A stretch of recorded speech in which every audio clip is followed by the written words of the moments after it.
kasama natin si Mrs. Orbida. Hello mga ka-antrip, welcome back to our channel. Kumusta po kayo? Magandang tanghali po sa ating lahat. At ngayon ay araw ng Pasko, December 25.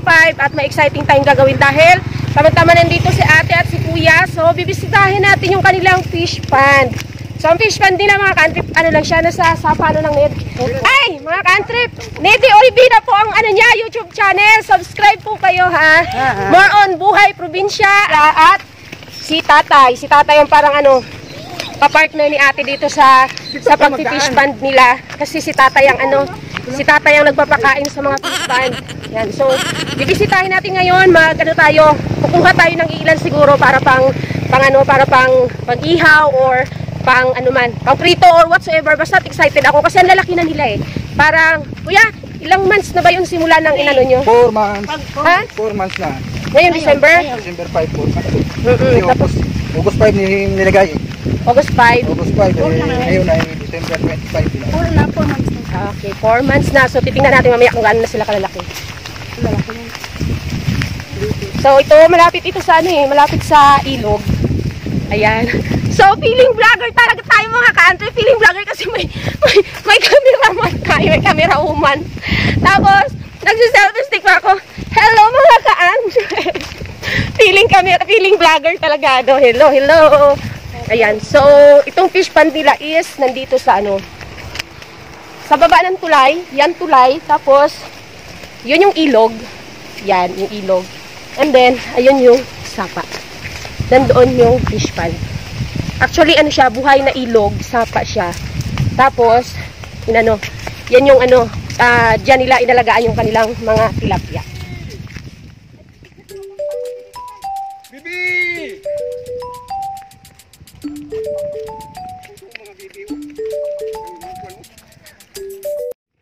Ayun na, nandito na tayo sa location. Nandito na yung kubo, nandoon na yung sapa. Nandiyan na ang fish pond. So actually hindi siya man-made na fish pond talaga mga ka-antrip. Ano nga siya, yung natural kasi karugtong yan dati ng ilog. So ito yung bahay kubo ni tatay, pahingahan niya.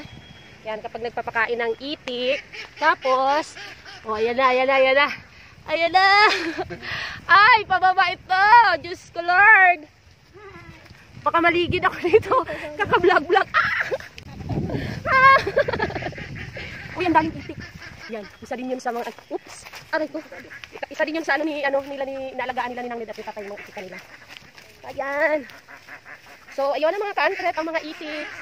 Hello! Feeling vlogger lang. Yan, ayun siya mga ka-antrep, ang mga itik. Yan. Kasama. At ayun pa yung iba. Ayun pa yung iba. Oh. Yun, ang mga itik na yun. Yan. So, tapos ito ang kulungan ng itik nila. Ito yung pakainan. Tay, anong pinapakain mo sa mga itik nyo, Tay? Feed. Dito sila paghapon tay, pumapasok. At ang papaya ni tatay na, ayan. Pwede na dito na, malilim. Sama mo dito, Han. Hi, feeding vlogger. Daming itik ko. Nang Ned, ilang piraso ang itik ko dito? Sa kulang-kulangan ng dito pa nag-itlog lahat. Mga ilang piraso ang nangingitlog? 50. Mga 50. Ilang piraso ang itlog araw-araw nakukuha niyo? 50 rin. Ibig sabihin kada isa nangingitlog. Oo, pero yung iba hindi. Kasi nasa kulang-kulangan ng dito. Ibig sabihin minsan ako nakuha 100, ang nangingitlog nasa 50. Ah, okay. Dito ka nga, malilim. Oh, you stay here, oh. Marami ducks. Come. Kung magkuha tayo ng Yan na. So, ayan na. Diyan lang kayo, anak. Diyan lang. Watch only. Hal, you need to help. Andre. Magpag-uhong kayo mamaya. Dito lang na. Mag-watch lang kayo sa angin. Yan, dyan dito. Yan yung pag-watch us. Yan na. Oops, stop. Be careful. At feeling vlogger kay may camera woman. Yeah! Yan yung mga ka-antrep. Nasa balsa. Ayan. Sino gumawa ng balsa na tatay? Pinagawa ko. Dalawang taong gumawa? Ayan. Ayan. Yes. Yay. Ito nagkatungkod silang Ned. Ayan. Ito na ang isda. Yung kuwan pagdating ko doon. Prito ko pa. Pagka kain ng aso. Sa lamisa. Yung prito na huli kahapon at pinrito, nakain ng aso. Pero kinainan ko kagabi, kaya sarap. Ang sarap mga ka-antrip ng prito galing ng isang tilapia galing dito. Ayan o. Gumagalaw tayo. Kanina posisyon natin pag gano'n, ngayon nakaigat na tayo. Ayan. Yada. Excited ako. Kaya ka mo ha, kay Excited. Nahilo. Parang nahilo ako. Parang nahilo ako. Umikot pala kami, umikot. Oh, kalabaw. Ayan na. Tanan. Ayan na. Ayan na. Oh, dito ako pupisto. Excited. Hi! Anong ano natin ngayon? Anong plano natin? Ha? Paano ano natin diyan? Ito. Okay. Ayan na.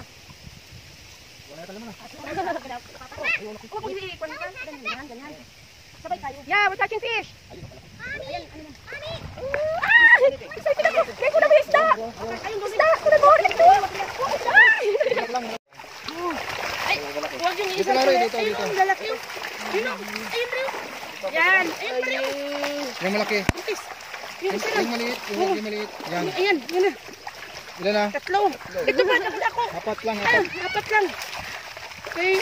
Dami. Yan. Okay na. Okay na. Yehey. Oh, kadami pa nga. Oh. Alright pa. Yan pala eh.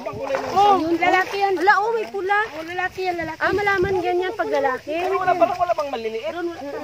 Bitawin na tayo. Bitawan na tayo. Para ma... Oo. Damo pa. Oo, pang ano lang ito, pang ihaw. So, yan yung handa natin kagabi. Ibig sabihin, wala pa siya nag-breeding. Wala pa. Paanak pa lang, kaya wala pa mga Wala pa. Meron maliliit. May ilan lang piraso. Ganito. Ilan lang. Meron na rin pala ng anak. Oo. Ibig sabihin, meron ng anak. Ano lang naman eh. Sariwang-sariw talaga yan. At kilo Bitawan mo na natin. lang, Sa 4 na buwan, kilo. Hindi, dalo na. Dali niya. Sige, dali niyo na lang. Ayan na, sigpaw na. Kilo na lang, ulokso na diha. Dito na. Kuya, paano mo ba naisip kuya yung idea na ito na nalagyan nyo ng ng fish pan dito?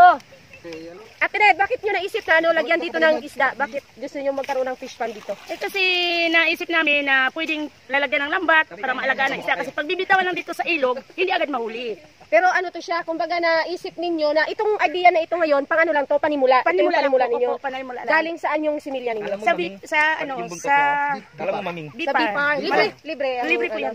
Ibig sabihin kaya sa buong yung sino mga gusto halimbawa mag-alaga or mag-orchard, pwede sila. Pwede sila sa DA. Hindi pa agriculture sa Rizal. Oo. O kahit sa ibang lugar siguro na may mga DA Mga ilang na ba ng Ned? Mga ilang kilo na totally ang nakukuha natin dito pang ulam-ulam sa 25 kilos. 25 kilos. Kasi yung isang piraso mga ka-antre, bahal, patingin bahal. Kalahati. Yan o, okay? Kalahating kilo Ito. yan. Bidaw, kita mo hal. Yan, ang lalaki oh. Ayan. So, good size na ito. Kasi di ba yung nakikita natin sa palengke mga ka-antre, hindi naman sila ganito kalalaki. Ewan ko lang, kasi ako hindi pa nakakita ng ganito kalalaki sa palengke. Yung mga nakita ko dati sa Manila, maliliit pa lang sila. Hindi naman sobrang maliliit din, pero parang, mas maliliit kaysa dyan. So, tapos ang ang kapartner ni Nang Nid dito kasi sila ni Ate, 'di ba, medyo malayo sila nasa ibang bayan sila. Si Tatay naman ang tagapakain ng pinapakain mo sa kanila, Tay? Feed. Tapos tagilang kilo kada araw? Dalawa. Mga dalawang 2 kilo ko. Mga 1/4 kilo. So, ayan siya. So, technically man ang Ned, pang lang talaga to, panimula niyo ito ngayon. Panimula lang. Pinapaitlog nyo pa. Oo, pinaparami pa lang. Kaya kinason. Okay. Pinaparami pa lang. So, mga ka-antrep, sa mga gusto rin pala, halimbawa, ito ba tayo dati talaga tayo? Ilog ba ito o sapa lang talaga? Ilog talaga ito. Ilog ito? Oo, ilog. Tapos, hindi natutuyuan to na ilog. Okay. Karugtong ba ito ng ilog doon dati tayo? Tapos nasarado siya pero hindi siya natutuyo. Okay. So, sa lahat ng mga gustong gusto pa lang halimbawa, maganyan, mag-culture ng mga kung ano-ano mga isda, pwede pala kayong mag-inquire sa inyong mga sa BFAR dyan sa inyong mga lugar o sa inyong mga munisipyo or sa DA. Kasi ito, kumbaga this is a good source of income, lalo na kung may mga halimbawa, hindi mo naman kailangan gumastos para pagpagawa talaga ng fish pond. Kung kagaya nga nito, may ilog na, nandito na yung tubig. So, ginawa na lang nilang para na magkaroon ng similya, tapos ginawa ng balsa. O, hindi natin alam next year, ilang months pa, di ba? Ilang months pa, o 4 months, medyo marami-rami na at malalaki. Siyempre, mangingitlog yan. Tapos, dadami ulit mga nganak. O, siyempre, magdi-deliver na, ibibenta na natin sa palengke. So, maraming salamat mga ka-antrep sa magsama nyo sa amin dito sa maliit sa panimulang fish pond nila ni Ate Ned. Ayan, nga ka-antrep, may YouTube channel si Ate Ned, subscribe po kayo, Nidi Oribida. Yun, more on buhay probinsya ng mga gawain. Thank you very much. Sa mga hindi pa nakapag-subscribe, click nyo na po yung subscribe button at huwag nyo kalimutan na notification bell para ma-notify kayo may mga bago tayong mga na-upload na video. See you my next video mga ka-antrep. Subscribe kay Nidi Oribida. Bye! Let's go to our next project, Itikan. Let's go! Agay. Yeah. What can you say? Andre, what can you say about the fish? What can you say about the fish? Huh? Oh, Andre, say something about the fish. Come on. The fish? actually a wall with lots of water to stay nice and anyway. Ha? Ayan yan. Yan. Parang papanunod. Dito natin. Pag marami na yung parang sarap maglagay ng protein natin dyan, tapos yan magpalitagay habang nag-ihaw. Palagalat. Yan o. Kuya, ano lang yan siya, yung drum, di ba? Drum. Ubo, dyan na tayo mag-ihaw-ihaw. Oo. Yung papunta pa lang excited. Yung pauwi na, ang pagod. Mapagod na pagpauwi kasi akyatin. Kam. Hindi magpaniti. Binasa na buwang. Laka. Dudo niya gidapi. Dabok na ganun. Gabok na pala. Kasarap na dito. Mommy, are you okay? Oh, settle down. Ha? Hindi, doon ako naghawak. Uy, wag ka na magdadaan dyan. Halika. Grabe na karupo. Mantog ka. Mapalis ko ba dito? Tara, let's go. Ito ang pahingahan ni tatay. Galing sa bukid. Dre, naman Dre. Mahulog ka na. O sige, walk properly na. Mahulog ka. Don't run. Kalapas ni mahulog ka. Ang sariwa ng hangin. Super fresh. Ilog. Hi, Adrian. Hello guys. Oh, my name is Rakonda. Hello guys, I'm Andrew Gonzalez, and today it's windy. Again. Sige. Hello guys. Strong, because it can make your hair super. It can go like this. Buko. Naalala nyo nag-vlog tayo dito. Kumain tayo ng buko. Ganyan, malapit lang. For where? Back? Akala ko lang. Anong bat? Ay, may kumain ako. Kukuha ka ng buko. Ito siya na lang maglakad na kayo nagkaw.